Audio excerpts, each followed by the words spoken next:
오늘 본문의 말씀은 룻기서 2장 15절부터 23절의 말씀을 중심으로 우리의 기업 물을 자를 바라보라 라는 말씀의 제목으로 여러분들과 말씀을 나누려 합니다. 제가 어렸을 때 다리가 쥐가 나는 경우가 있었을 때 엄마에게 들었던 처방전이 생각이 되어집니다. 혹시 여러분들도 그와 같은 경험이 있는지는 잘 모르겠습니다. 다리가 쥐가 나거나 갑자기 다리가 저릴 때 침을 코에다 바르라고 하더라고요. 그러면 이 다리 저림이 나올 수 있다. 그렇게 말을 제가 들은 것이 기억이 됩니다. 그것도 한 번 바르는 것이 아니라 한 3번 정도 발라야 효과가 있다고 하는데, 여러분들 혹시 여러분들 목이나 아니면 벌레에 물렸을 때 제일 먼저 그 처방을 어떻게 합니까? 침을 바르지 않나요? 혹은 여러분 화상을 입었을 때 어떤 것을 바르라고 여러분 통상적으로 부모님들에게 들어왔죠? 된장이지요. 왜 간장도 아니고 왜 고추장도 아니라 왜 된장을 발라야 하는가? 그런 의문을 어렸을 때 품어왔습니다. 벌에 쏘였을 때도 꼭 된장을 바르면 그것이 효과가 있다고 하더라고요. 이것을 통틀어 우리가 민간요법이라 합니다. 민간요법은 내 부모가, 내 어머니가 그 어머니에게서, 그 어머니가 또 그 어머니에게서 들은 효과적인 방법을 자녀들에게 알려주거나 아니면 그 방법을 통해서 내 자녀가 아프지 않기를 바라는 그런 마음으로 생겨난 것이 민간요법이에요. 예전에는 병원에 가는 것이 쉽지 않았던 시절이기 때문에 우리 주변에 있는 것들을 가지고 우리 자녀들이 아프지 않을까, 아프면 혹 그 아픔이 오래 가지 않을까 염려하는 부모의 마음이 이런 민간요법이 탄생하지 않았는가 그렇게 생각되어집니다. 그 중에서도 가장 널리 알려진 민간요법 중에 여러분 어린아이가 배앓이를 할 때 가장 먼저 엄마는 어떻게 하지요? 약을 먹이기보다 민간요법으로 엄마 손은 약손이야 라면서 배를 쓰다마 주는 거. 모든 한국인 부모나 어린이들이나 모든 한국 사람들은 이 요법을 다 알 거예요. 그런데 그 어린 시절에 배가 아픔에도 불구하고 엄마 손은 약손이야 그렇게 비벼주고 이렇게 만져주고 문질러주면 어느 순간인지 모르지만 그 배앓이가 낫게 되는 경험을 저는 해봤거든요. 여러분들은 어떤가요? 민간요법은 과학적으로 증명된 것도 아닙니다.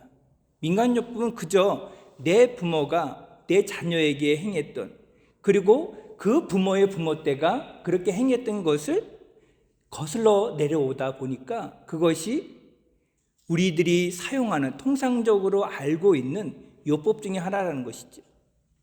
근데 신기하게도 이 엄마 손은 약속이라는 것이 과학적으로 증명되었습니다. 워싱턴 포스트 영국 과학 잡지인 네이처라는 그런 잡지에 어머니의 따뜻한 손길이 자녀의 신경 조직을 자극해 정서적 안정과 신체 발육을 촉진할 수 있다라는 것을 과학적으로 증명을 해 보였다는 것이죠. 우리는 민간요법으로 알고 행해왔는데 그것이 의사들이 보기에 과학적으로 증명할 수 있는 효과적인 방법이었다는 겁니다. 여러분, 엄마 손은 정말로 약손이기 때문에 그와 같은 일이 일어날까요? 과학자들은 그것보다는 서로 사랑하는 관계, 연인 관계나 아니면 가족 관계 간에 내가 사랑함을 담아 그 아이나 아픈 사람에게 그 배앓이를 이렇게 쓰다마 주면 그 신경이 자극을 받아서 내 뇌리에 이렇게 받아들이는 그 아이의 뇌리에 정서적인 안정감을 촉진할 뿐만 아니라 신체적인 그런 호르몬이 활성화돼서 사랑의 호르몬이 있다고 해요. 그것이 활성화돼서 아픈 부분을 치유한다는 거예요. 여러분 놀랍지 않습니까? 단순히 사랑을 담아 부모가 내 아이에게 손을 대고 그 아픔을, 그 통증을 낫기 위한 바람 때문에 행했던 그 행동이 실제적으로 과학적으로 신경 조직 세포 간에 연결이 되어진다는 거예요. 제가 왜 이런 소리를 하냐 하면 오늘 본문의 말씀을 여러분 그냥 성경을 보면 밋밋하고 그런가 보다, 이런 이야기가 이렇게 흘러가는 건 그런 내용인가 보다 라고 스쳐 지나갈 수 있지만, 하나님의 약손인 사랑의 손길이 이 한 가정을 어떻게 하나님의 은혜 가운데 치유하시고 역사하시고 은혜를 베풀었는지를 그 안경을 쓰고 성경을 보아야 된다는 거예요. 그냥 성경을 읽으면 밋밋하고 이렇게 그냥 말씀이 이어지는 것처럼, 스토리가 전개되는 것처럼 보고 흘려보내지 말라는 거예요. 하나님은 1.1핵도 성경에 나와 있는 모든 내용이 하나님과 관계되지 않는 말씀이 있을까요? 있어요, 없어요? 없어요. 근데 오늘 성경을 보세요. 하나님 여기에 전적인 개입이 뭐가 있죠? 하나님의 은혜가 뭐가 드러났죠? 하나님의 사랑의 손길이, 그 약손이, 그 치유가 어떻게 일어나고 있죠? 성경을 우리가 볼 때에 내 마음 중심에 하나님의 역사가 어떻게 일어난지를 이 한 가정을 모델을 통해서, 룻이라는, 나옴이라는 그 여인들의 모델을 통해서 나의 삶에, 우리 가정에 하나님의 사랑의 약손이 지금 은혜 가운데 역사한다는 거예요. 그 물줄기를 못 찾으면 여러분, 우리는 성경을 매번 읽어도 알 수가 없죠. 그러므로 우리가 볼 때에 하나님의 역사는 어떻게 이 사람들을 통해서 역사하는가, 하나님의 약속은 어떻게 그 가정을 치유하고 그 아픔을 감싸주고 그들의 고통을 하나님이 은혜 가운데 덮으시는가를 보자는 거예요. 그 은혜를 체험하고 그 은혜를 경험한 사람들 가운데는 뭐가 생겨날까요? 하나님이 나를 사랑해서 내가 나았어, 내 배앓이가 나았어, 나의 가정의 문제가 나았어 라고 할 때 뭐가 마음에 생길까요, 여러분? 하나님에 대한 믿음이죠. 뚜렷한 믿음. 이것을 우리의 입술로 통해서 나오는 것이 뭐예요? 하나님이 나에게 이런 은혜를 베풀어 주었어, 나를 사랑해 주신 이런 역사가 일어났어, 이런 기적이 일어났어 라고 내 입에서 나오는 것이 뭐예요? 네? 믿음의 역사 가운데 나타나는 것이 정답을 말씀했습니다. 간증이에요, 간증. 하나님의 사랑의 손길이 그저 스쳐 지나간 것처럼 보이지만, 그저 민간요법처럼 들려지고 그런 것처럼 여길 수 있는 것처럼 보이지만 증명되어졌다는 거예요. 과학적으로 우리의 삶 가운데 나타났다는 거예요. 이게 기적이고, 이 기적을 체험한 사람들의 마음 가운데는 말할 수 없는 사랑함, 하나님의 사랑함의 터치를 인해서 내 마음 가운데 뭐가 일어나냐? 하나님의 살아계시다는 간증이 일어나는 거죠. 그러면 여러분 묻겠습니다. 간증이 많다는 것은 하나님을 경험한 것이 많다는 거예요? 아니에요? 간증이 많다는 것은 하나님을 경험하는 것이 많다는 거예요. 간증이 막 일어난다는 것은 내 안에 하나님을 사랑하는 그 사랑하심에 대한, 나도 하나님을 사랑한다는 그 고백이 터져 나오는 거예요. 맞아요, 안 맞아요? 그러면 여러분들 신앙생활 하면서 룻의 가정에 처참하고 비참하고 고통 가운데 있었던 룻의 가정에 임했던 그 하나님의 사랑의 손길을 여러분들도 경험할 수 있어야 된다는 거죠. 그러면 여러분 묻겠습니다. 여러분들은 그런 사랑의 손길, 하나님의 그 배앓이를 알아주는 그 손길을, 그 체온을, 그 접촉을 여러분 경험해 보셨습니까? 간증이 그러면 많아야죠. 많은 사람들은 왕년의 일들을 이야기합니다. 현재 일보다 왕년, 과거의 일. 하나님은 과거에 머물러 있는 하나님입니까? 오늘 우리와 함께 하시고 우리의 삶 가운데 거하시는 그 하나님이 아니십니까? 왜 간증이 과거에 몇 년 전에 몇십 년 전에 일어났던 일만 들먹이죠, 여러분? 오늘을 살아가는 우리들은 하나님이 나와 함께 하신다는 사실 앞에 우리가 간증이 참 많아야 돼요. 그 기쁨의 보고가 참 많아야 돼요. 그래서 예수님의 제자들도 간증의 소리를 통하여 예수님의 자신들에게 행했던 그 기적 사건이 어떻게 일어나는가를 기쁨으로 전하는 소식을 제가 누가복음 10장 17절 말씀을 읽어드립니다. 70인이 기뻐하며 돌아와 이르되 주여 주의 이름이면 귀신들도 우리에게 항복하더이다. 제자들이 지금 돌아와서 자신이 이야기하는 이 이야기 가운데 무엇이 그들을 마음에 가득한 것인가 성경에 보여지면 70인이 기뻐하며 기쁨이 넘쳐서 기뻐한 마음 가운데 돌아와 자신이 경험했던 귀신이 떠나갔던 그런 경험을 어떻게 하는 거예요? 사람들이 간증하고 있어요. 주님께 자랑하고 있어요. 소리 높여 자신들의 이야기를 조곤조곤 속속들이 밝히고 있다는 거예요. 그러므로 믿음 생활에 있어서 가장 중요한 힘이라 할 수 있는 것은 간증의 힘입니다, 여러분. 우리가 영적으로 자랑할 수 있는 것은 바로 간증이에요.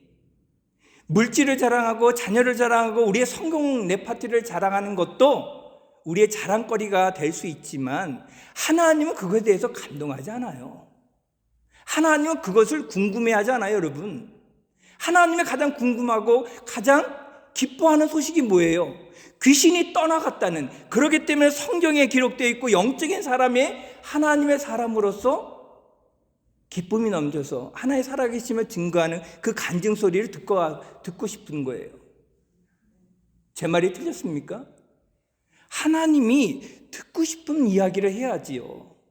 하나님 앞에 가서 우리가 어떻게 살았다는 그런 삶의 레퍼토리를 이야기하기보다 하나님이 이 땅에서 나와 함께 했다는 그런 간증의 레퍼토리가 하나님 위에 귀에 들려지고 천국에서도 그 간증거리를 듣고 싶은 분이 바로 우리 하나님 아니신가요? 네 아버지잖아요.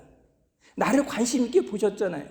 그러므로 사랑의 손길을 펴서 여러분들의 형편 하나하나를 보고 계시고 어루만져 주시고 하나의 사랑의 손길을 내밀고 계시는데 전혀 거기에 대해서 반응하지 못하고 전혀 거기에 대해서 알지 못한다면 얼마나 답답하실까요, 하나님이?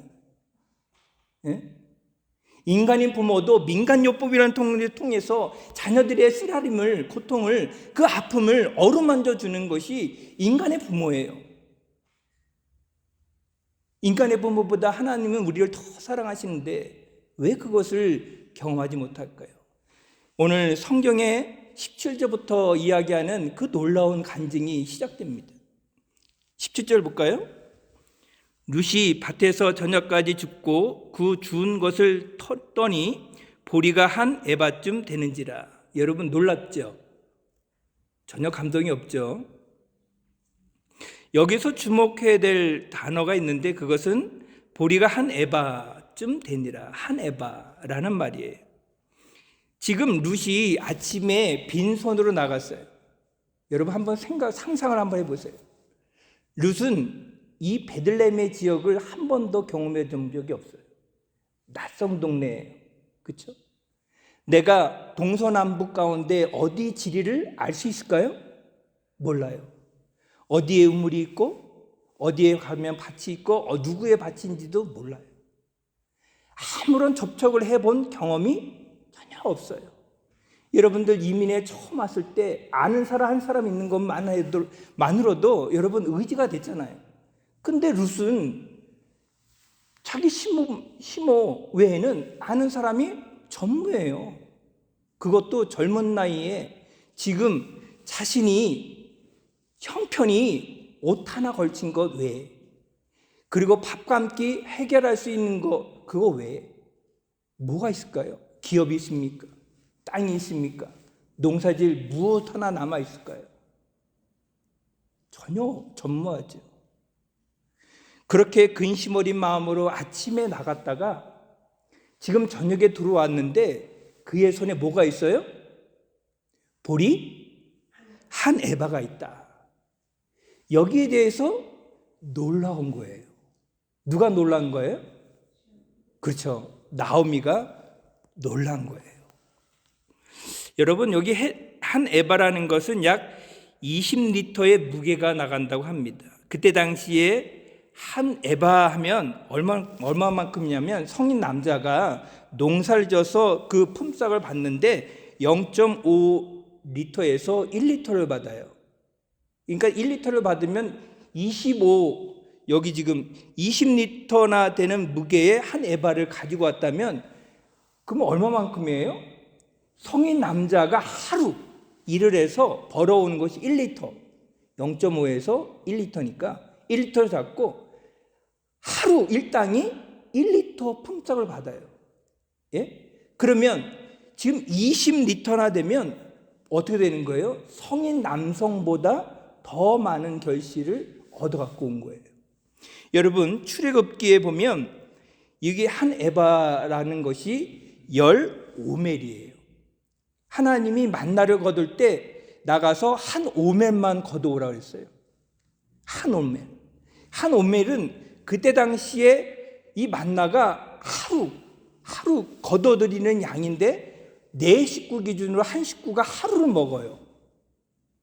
그게 한 오멜이에요. 그러면 15멜이라는 것은 얼마만큼의 양이에요, 여러분? 예? 열을 치죠? 온 가족이 하루를 먹을 수 있어요. 한 끼가 아닙니다. 하루를 먹을 수 있는 양이기 때문에 이 여인 둘이 먹어봤자 한 식구가 온종일 먹어도 약 얼마만큼의 식사를 할 수 있어요?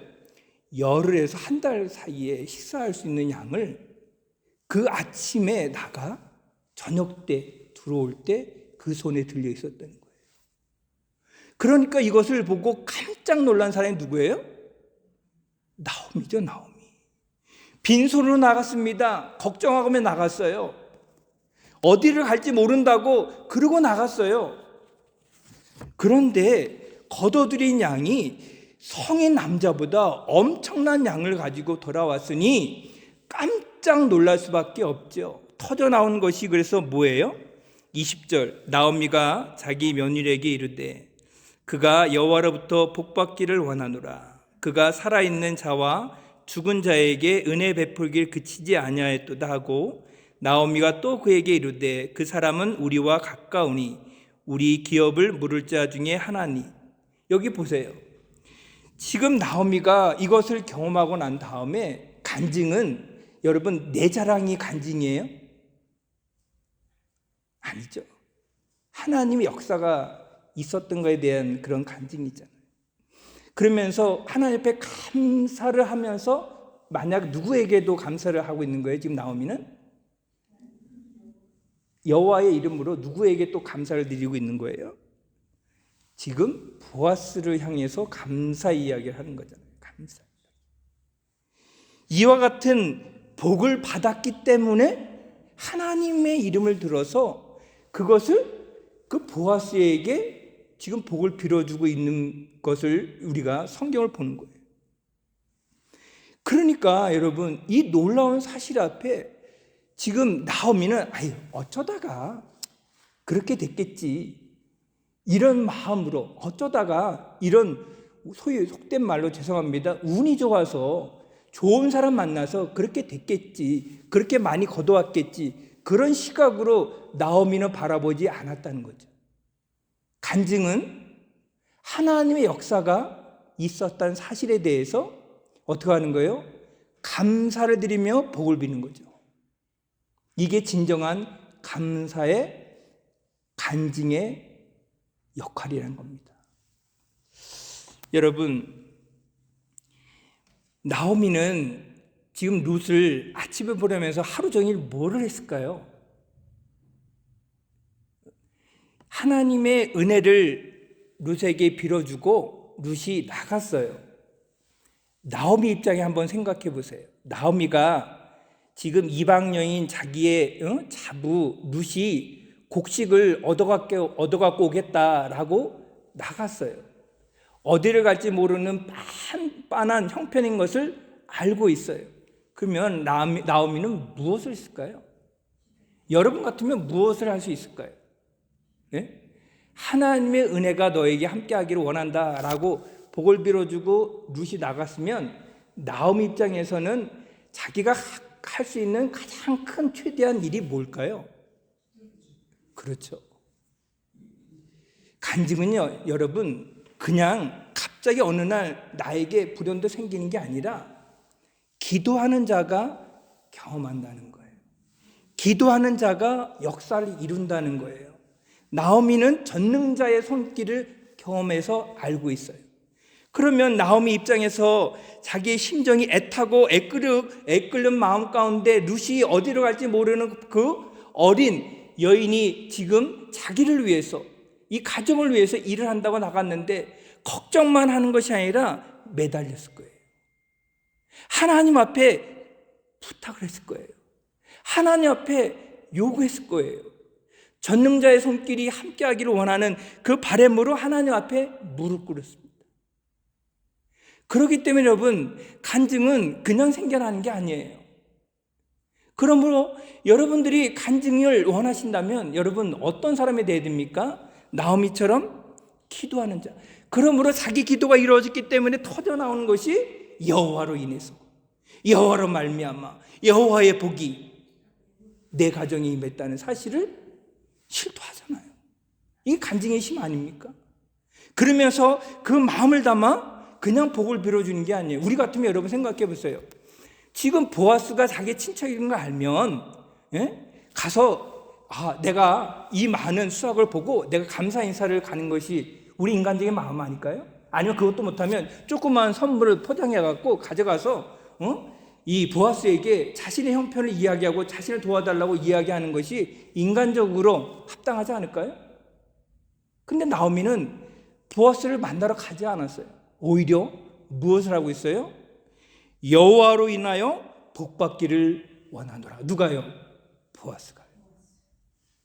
나에게 은혜를 준 그 사람이 우리가 찾아가 인사하는 그 순간으로 끝날 수 있어요. 선물을 포장하여 갖다 주면 그 순간으로 멈출 수 있어요.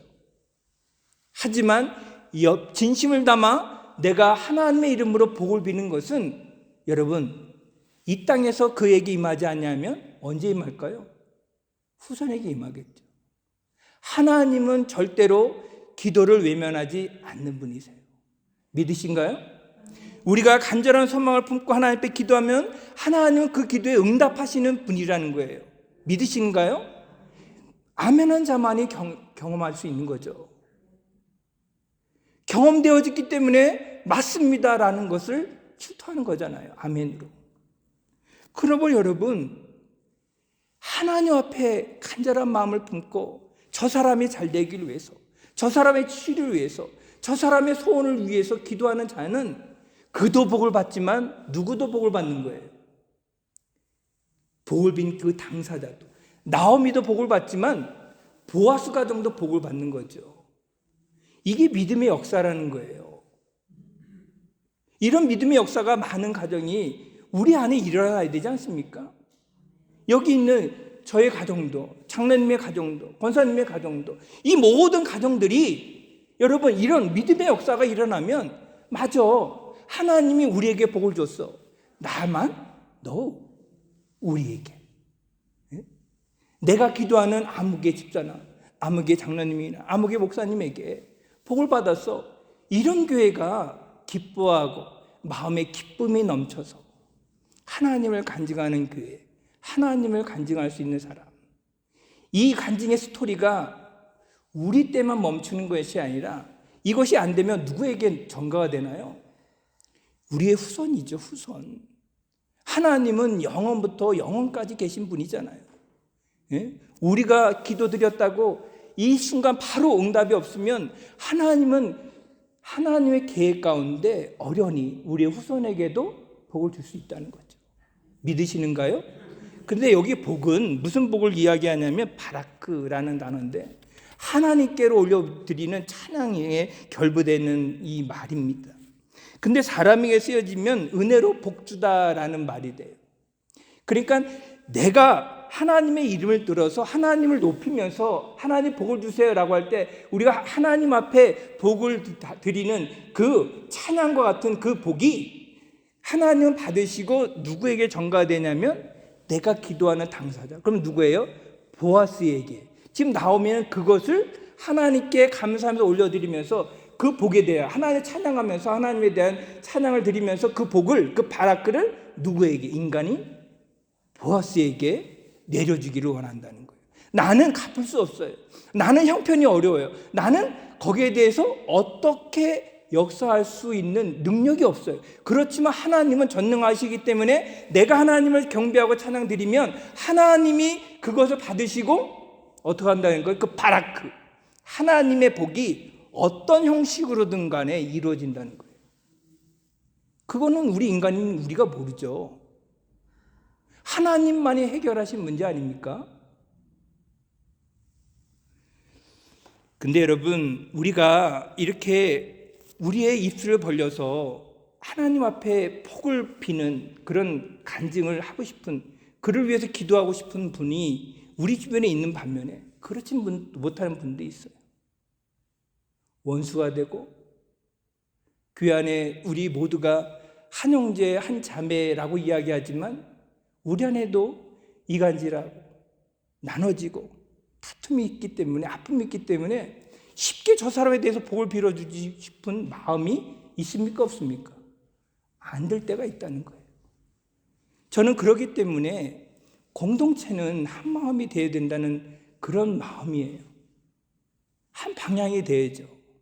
서로가 서로를 위할 수 있는, 하나님의 복을 비고 하나님의 복을 같이 기도해 줄 수 있는 그런 사람들이 우리 교회 안에 모든 사람이 되어야 되지 않을까요? 그러면 나도 복을 보기 편하잖아요. 공동체가 그래서 하나가 되고 하나님의 사랑의 끈기로 하나가 되는 것이 굉장히 중요한 거예요. 왜 그래요? 우리는 천국에 함께 갈 차이지 원수지간으로 신앙생활 해보세요. 교회 나오는 맛이 납니까, 여러분? 나오미 입장에서는 이와 같은 하나님의 복을 전달하여 기도할 때 그걸 누가 배울까요? 초신자인 룻이 배우죠. 여러분, 이것은 개대 이루어지는 그런 모범적인 답안이에요. 그러므로 신앙에 앞장선 사람들이, 특별히 직분자들이 하나님 앞에 이런 모습을 가져야 되는 것 당연합니다. 하나님께 복을 빌 수 있는 그런 자격이 있는 사람, 하나님의 이름으로 복을 빌어주면서 간절한 소망을 같이 이룰 수 있는 사람, 그런 공동체가 힘 있는 공동체고 하나님의 사람들이 결속되어 있는 공동체인 것을 꼭 기억했으면 좋겠어요. 근데 이 나오미는 복을 빌어주면서 이렇게 기도를 하는 것을 봅니다. 그가 살아있는 자와 죽은 자에게 은혜 베풀기를 그치지 아니하였도다. 여기 지금 살아있는 자는 누구고 죽은 자는 누구일까요? 살아있는 자는 나오미와 룻이겠죠. 그러면 살아있는 자는 지금 은혜를 받았다는 것에 대해서 그가 실토하는 것이 맞아요. 감사를 직접적으로 받았으니까 맞아요. 근데 죽은 자를 들먹이면 이 죽은 자가 누구죠? 지금 남편이 없습니다. 두 아들도 없어요. 근데 살아있는 자에게 은혜를 베풀었다. 여기까지는 우리가 인간적으로 아는데 죽은 자에게까지 은혜를 베풀었다는 이 나오미의 이야기는 뭘까요? 왜 꼭 그렇게까지 할까요? 왜 성경은 이 말, 이 단서를 왜 이렇게 적나라하게 묘사를 할까요? 토시 하나 빠지지 않고. 왜 그럴까요? 지금 나오미는 왜 이런 이야기를 할까요? 그가 지금 단순히 베푼 그 은혜는 나오미 입장에서는 직접적으로 나오미와 룻이 지금 이 보리 이것을 걷어갖고 온 그런 은혜의 당사자잖아요. 그래서 먹고 사는 문제가 해결됐잖아요. 얼마 동안은 이 식량에 대한 문제의 걱정거리가 사라졌잖아요.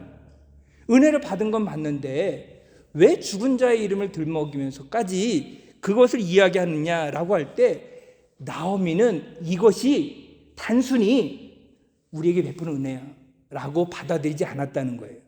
이해가 되시나요? 나에게 준 은혜야라고 받아들이지 않고 지금 죽은 자를 거론하는 것은 우리 가정, 가문까지 이 하나님께서 돌보게 하셨다라는 것을 밝혀주고 있는 거예요. 이걸 말해서 구속이랍니다. 뭐라고요? 구속, 구원하였다.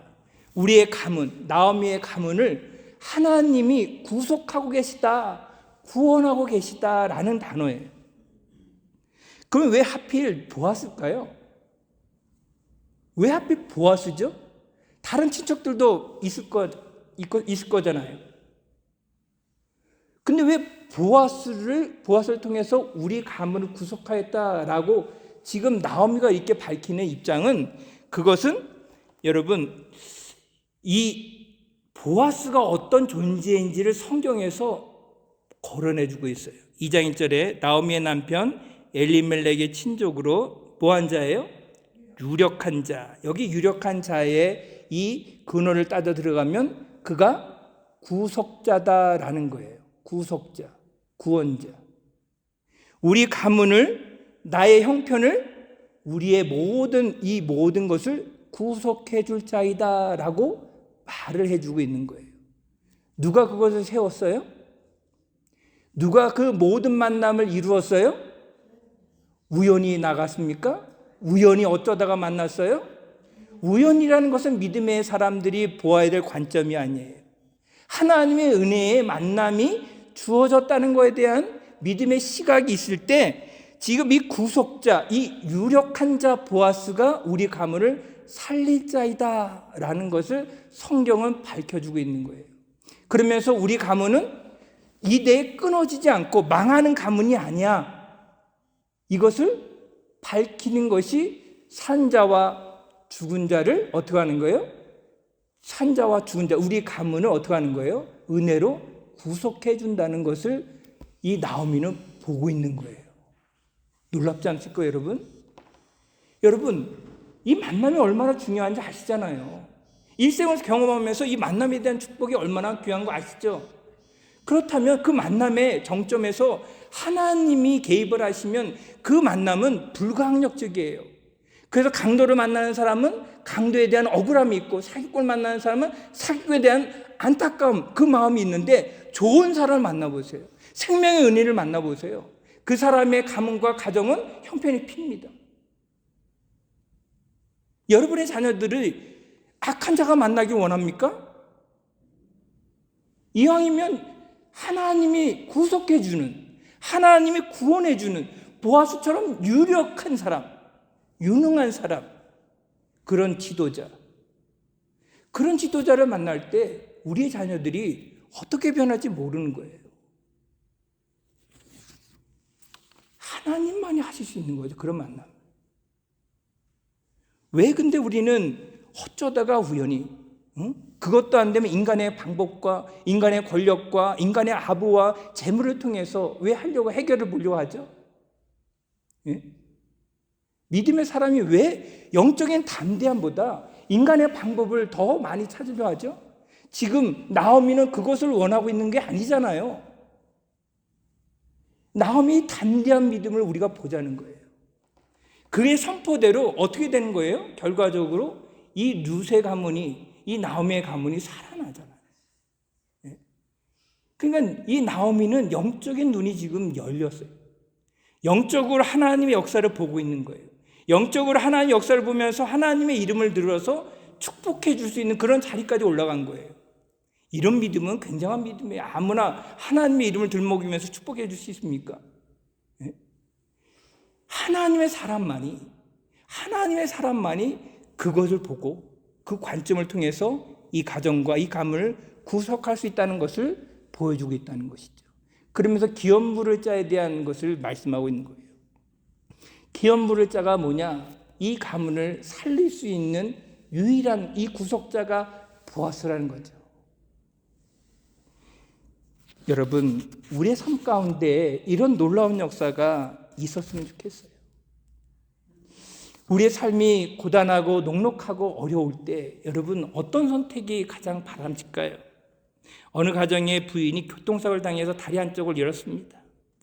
자신이 너무 절망하고 괴로워서 남편한테 나 같은 여인 버리고 정상적인 여인을 만나 새로 장가가라고 이야기했어요. 그러니까 남편이 버럭 화를 내면서 그런 소리 하지 말라고, 당신밖에 없다고 그렇게 위로해 줬는데, 결과적으로 이 여인은 현실에 부딪혀서 그 현실의 그 아픔이 너무나 못 견뎌서 스스로 목숨을 끊었어요. 남편에게도 피해를 주고 싶지 않고 가정을 어떻게 할 수 없는 그런 형편인 것을. 만약에 나오미가 이런 절망 가운데 이 여인과 같이 행했다면 여러분 어떠했을까요? 그의 생애는 그 사람만 구원하지 못한 것뿐만 아니라 그 가문이 몰락을 이루어요. 그런데 나오미는 지금 엘샤다이 하나님에 대한, 전능자의 손길에 대한 간절함이 있었다는 거죠. 그 간절함을 통해서 하나님의 역사를 보고 있는 거예요. 그러면서 그 역사 가운데 그 하나님의 역사가 구속자를 통해서, 기업 부를 자를 통해서 역사할 것이다, 미래적인 선포를 하고 있는 거예요. 그러면 하나님이 내 가정이 망하는 것을 하나님 지켜볼까요? 아니죠. 내 가정이 흥하는 것을 지켜본다는 것을 확실한 거죠. 이게 희망입니다. 여러분 절망하지 마세요. 어떤 고난이나 아픔이나 죽일 위기에 처해더라도 하나님이 여러분을 붙들면 하나님께서 치료해 주시고 능력 주시고 치유의 역사 가운데 하나님이 함께 하심을 믿으세요. 이것을 믿음의 눈으로 바라보고 선포하라는 얘기예요. 구속자가 우리 가운데 있다는 거죠. 어떤 만남을 통해서 이룰지 몰라요. 어떤 경우를 통해서 하나님이 이룰지 몰라요. 그러나 하나님은 우리의 기도를 통해서 천사를 보내시고 유력자를 보내시고 능력자를 보내시고 보아스를 보내셔서 나의 삶을, 우리의 가정을 돌보신다는 거죠. 기도하겠습니다. 하나님 아버지 감사합니다. 오늘 우리의 삶